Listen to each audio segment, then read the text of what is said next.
I went to a drag show over the weekend, or sort of stumbled upon one.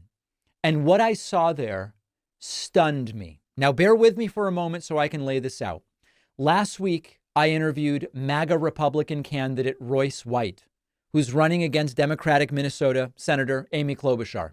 And among non sequiturs and lies and misdirection, at one point Royce brought up, apropos of nothing, so-called drag strip shows, looking to equate a drag show with what happens at strip clubs. As a reminder, here's how that went. Why they're bringing their children to drag stripper shows. Let me ask about a couple of things. Do you think that's okay? Do you think it's okay to sexualize children at drag stripper shows? I don't think the children are being sexualized if they go to a drag show. No, I just don't think that that's the sexualization of children. You don't think children are being, would it be okay for me as a grown adult male to take underage kids to a regular strip club? I don't think they're allowed, no. So why are they allowed to do it but why aren't they allowed? Royce. Why aren't they allowed? Is it because of the alcohol or because of the sexualization? I don't know the laws around strip clubs. I couldn't tell you. But Royce, okay. if maybe I you can should get learn them though, because you're talking.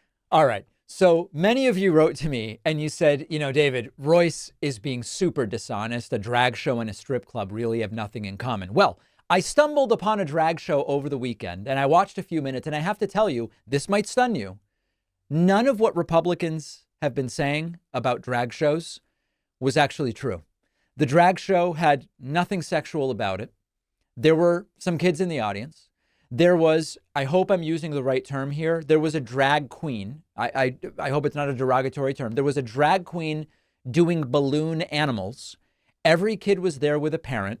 No one recruited and secretly forced any children to the drag show against their parents' wishes. And I hope this isn't offensive either. The drag show had way more in common with a clown act for kids than it did with a strip club. There was no nudity.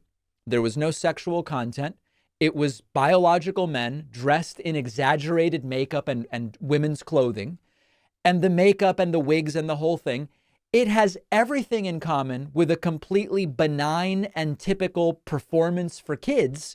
And it had nothing in common with strippers nor a strip club.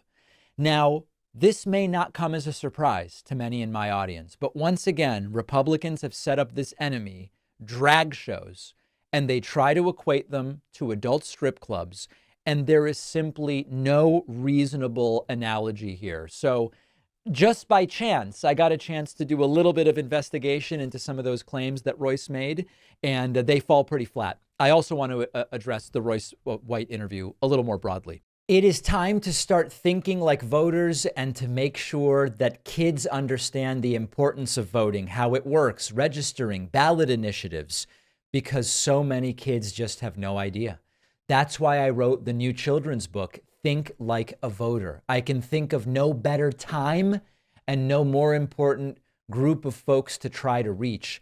The book is now available at davidpakman.com/book, where, by the way, you can get the first two books in the series as well. Think Like a Detective and Think Like a Scientist. Really important stuff. Donate them to local libraries, classrooms, read them with the kids. davidpakman.com/book.